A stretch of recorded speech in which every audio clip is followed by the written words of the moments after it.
Alors, vous avez probablement entendu dire que la CGT n'avait pas signé le Ségur. Donc, effectivement, c'est le cas. Et on voudrait vous expliquer les raisons pour lesquelles ça n'a pas été signé par la CGT.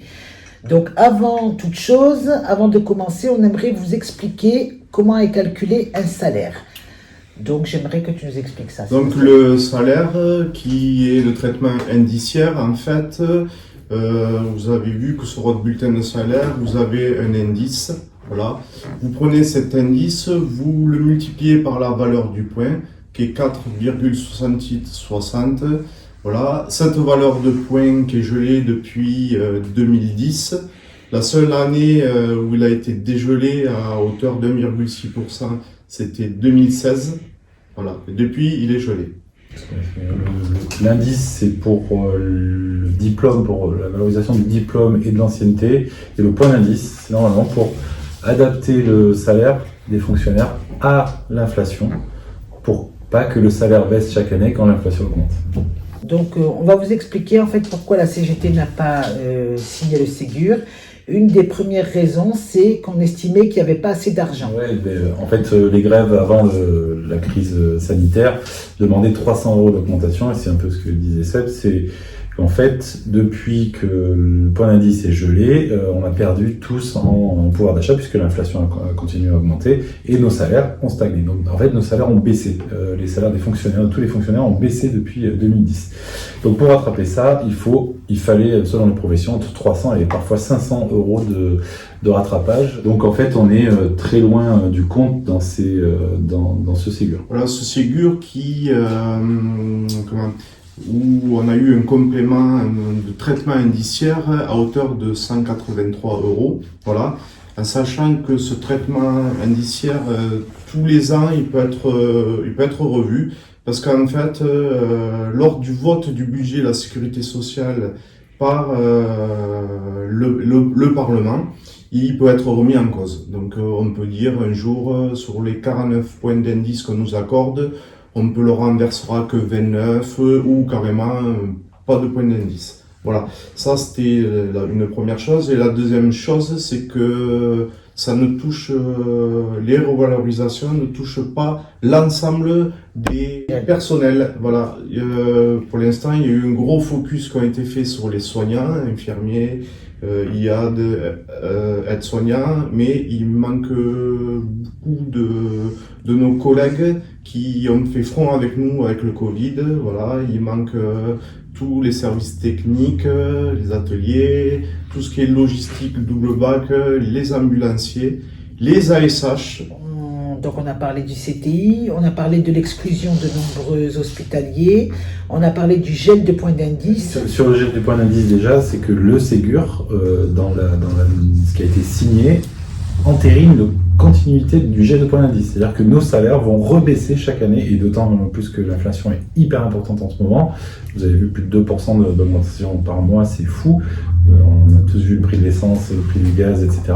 Donc nos salaires vont baisser à partir de l'année prochaine. Donc déjà, c'est entériné dans le Ségur. C'est pour ça qu'on n'a pas signé.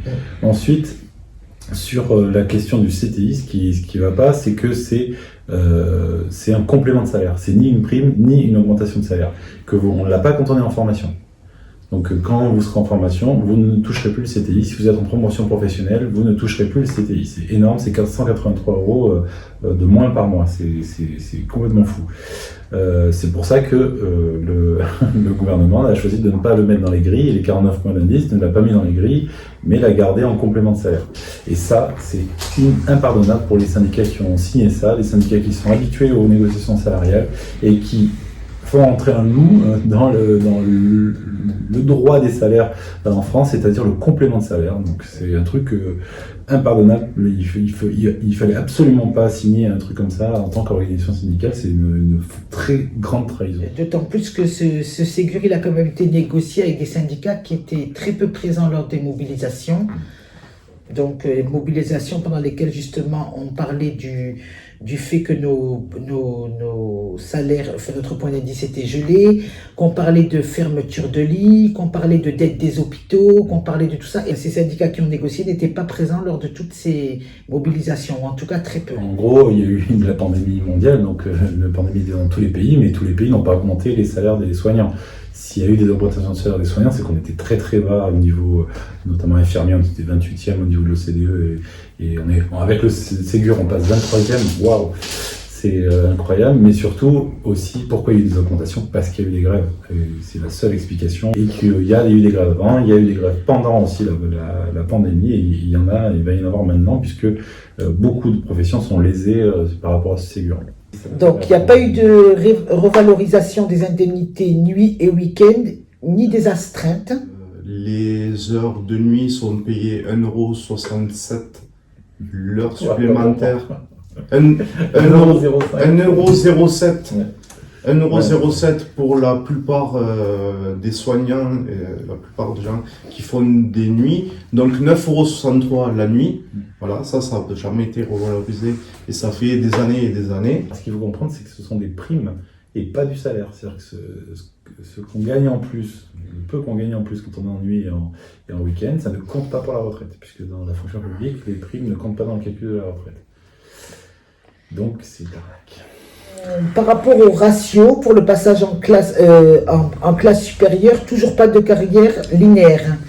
Donc ça fait partie d'un des pièges du Ségur aussi. Ouais, c'est une vraie revendication parce que autant ce qui est réel sur certaines professions, c'est que les échelons sont raccourcis, donc on peut passer plus vite d'un échelon à l'autre, ça c'est réel. Sauf que pour passer d'un grade à l'autre, c'est-à-dire de classe normale à classe supérieure, il y a des ratios, c'est-à-dire il y a un nombre de personnes qui passeront d'un grade à l'autre. Et cela reste dans les mains du gouvernement, alors que nous, on a toujours demandé que les carrières soient linéaires et qu'il y ait il n'y ait pas de décalage dans la carrière selon qu'on est dans un petit hôpital ou dans un grand hôpital, etc. Donc ça, c'est encore pas réglé par le Ségur et c'est un gros problème encore. À savoir que le ratio, ce que dit Julien, en fait, tous les 3 ans, il y a un décret qui paraît et qui fixe le ratio suivant le corps, suivant dans quel corps et quel grade on est, et qui fait un entonnoir. Voilà. Et ce qui empêche les gens de pouvoir évoluer linéairement. Nous, ce qu'on demandait, c'est que à partir de l'échelon 5, tout le monde puisse passer sur en classe supérieure, voilà, quand il y a 2 classes, et malheureusement ce ratio bloque, voilà. Et à savoir que avec le ratio, alors pour le CHU de Toulouse, on utilise le multicritère, qui était la moins pire des techniques pour établir une liste d'avancement, on va dire, voilà. Sauf que depuis cette année, l'entretien professionnel, on a un entretien professionnel et pour cette année, c'est la dernière année où il y a la notation, mais à savoir que ce multicritère, c'était la date d'entrée dans l'établissement, date d'entrée dans le grade et les 3 dernières notes, ce qui donnait une somme de points et qui faisait le classement. Voilà. Et ça va disparaître avec la notation également. Voilà, donc on va effectivement arriver à une notation maintenant qui va être, enfin une prime même qui va être faite au mérite. On va plus parler notation, mais on va parler d'entretien et avec des primes qui seront probablement faites au mérite. Donc qu'est-ce que c'est qui a changé par rapport à la façon dont aux primes qu'on avait jusqu'à présent? Par rapport aux primes de service, déjà, les primes de service ont été liées un peu à la note, mais il y avait aussi une évolution. On avait 0,25 par an, à peu près, c'était à peu près linéaire. Là, on aura quelque chose lié en lien avec les objectifs. Alors, si on n'a pas atteint nos objectifs, en général, c'est pas notre faute, c'est parce qu'on n'a pas les moyens. Donc on va nous reprocher ça et peut-être le décret n'est pas assorti, mais peut-être ça aura un impact aussi sur l'avancement. C'est-à-dire que peut-être il y aura des avis défavorables à l'avancement et c'est ce qui est dans les tuyaux aujourd'hui. Donc on voit que les carrières vont se décaler entre les agents et ça va être très délétère dans les services. Et on craint qu'en plus ils rattrapent l'argent qu'ils nous ont donné en indice en salaire sur les primes et qu'à la fin de l'année on se retrouve avec à peu près la même chose comme revenu annuel global. Donc effectivement la CGT n'a pas signé le Ségur, parce qu'elle a jugé que déjà ce n'était pas suffisant, que ça ne réglait pas les problèmes de fond, que ça n'allait pas améliorer les conditions de travail des agents, là où nos batailles sont de normer les services, de lutter contre la fermeture des lits, d'avoir des vraies augmentations de salaire, d'effacer la dette des hôpitaux pour pouvoir avoir des effectifs corrects. Donc voilà les raisons pour lesquelles la CGT n'a pas voulu signer ce Ségur. Pour préciser, sur le Ségur, il y a une volonté de supprimer un tiers de la dette des hôpitaux.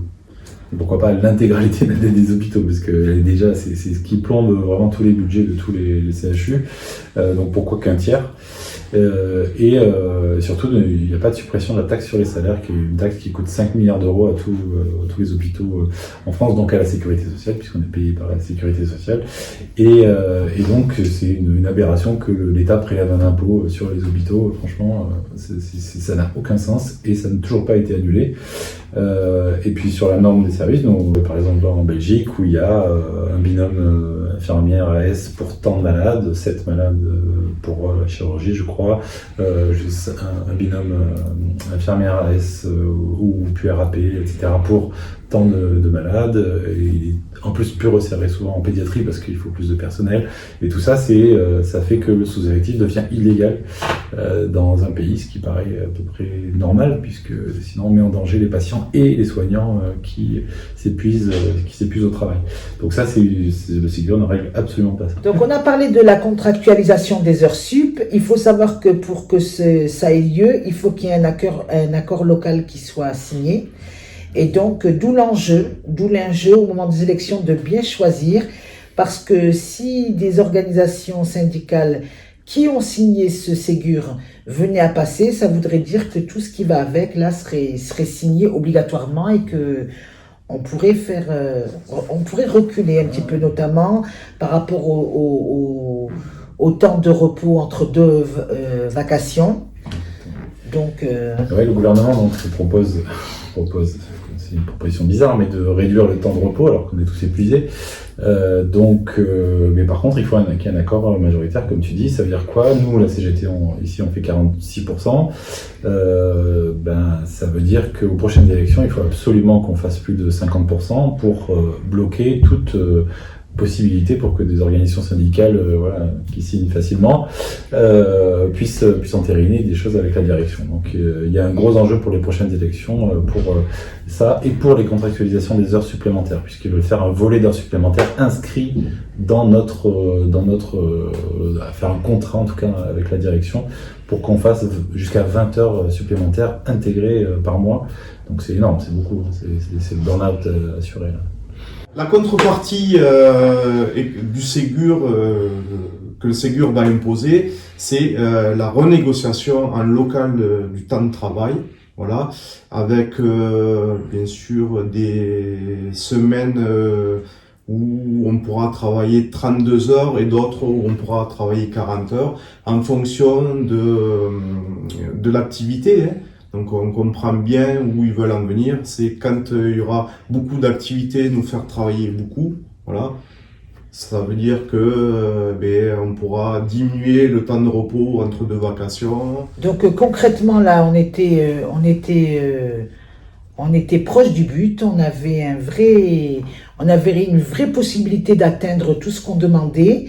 Le fait que certaines organisations aient signé trop rapidement, on était vraiment en position de force là, avec la possibilité d'obtenir des choses réelles, avec une vraie augmentation de salaire notamment, et pas un CTI tel que on en parle aujourd'hui, qui peut être supprimé à n'importe quel moment. Et là, finalement, on n'a pas pu aller au bout des choses, parce qu'il y a que le vrai combat, la solidarité et les vraies batailles qui peuvent faire qu'on peut obtenir finalement ce qu'on veut. Et là, on est passé un peu à côté. On aurait pu obtenir beaucoup mieux que ça, me semble-t-il. Surtout ne pas sortir de cette pandémie. On n'est pas sorti encore, malheureusement, mais en tout cas, on commence à avoir un peu le bout, j'espère. mais ne pas sortir de là et ne pas projeter de sortir la santé et l'hôpital de la marchandisation, c'est avoir tout loupé, quoi. C'est avoir tout loupé, alors qu'on aurait pu supprimer la tarification à l'activité aujourd'hui, qu'on aurait pu faire que les investissements ne soient pas faits par les banques privées dans les hôpitaux, mais faits par l'assurance maladie. Donc avoir une vraie politique de santé. On vient de vous expliquer les raisons pour lesquelles la CGT n'a pas signé le Ségur, mais aussi vous rappeler l'enjeu très important des prochaines élections pour éviter une dégradation des conditions de travail qui ne sont déjà pas terribles au CHU. Ça peut aller encore très très vite parce que déjà les directions veulent renégocier le temps de travail, ils détestent le décret du 4 janvier 2002 qui est notre décret qui organise les 35 heures à l'hôpital et qui font qu'on a des repos, qu'on a encore quelques avantages à l'hôpital, mais c'est les derniers et là ils veulent mettre le dernier clou dans le cercueil des conditions de travail de l'hôpital. Donc là, il faut vraiment réagir et se mobiliser, parce qu'il y aura des mobilisations bientôt, parce que quand les gens vont recevoir leur fiche de paye, je pense qu'ils vont être très énervés, très rapidement. Et donc on a pour que vous sachiez justement un peu ce qui va arriver ou pas arriver sur vos fiches de paye. Surtout, on a fait un petit livret pour couler. Vous l'avez sur notre site aussi, cgtchutoulouse.fr. Et surtout, voilà, on vous invite à participer aux prochaines manifestations et aux prochaines élections en masse pour un peu... pour faire le bon choix. Ouais, c'est ça, exactement. Ne vous trompez pas. C'est ça.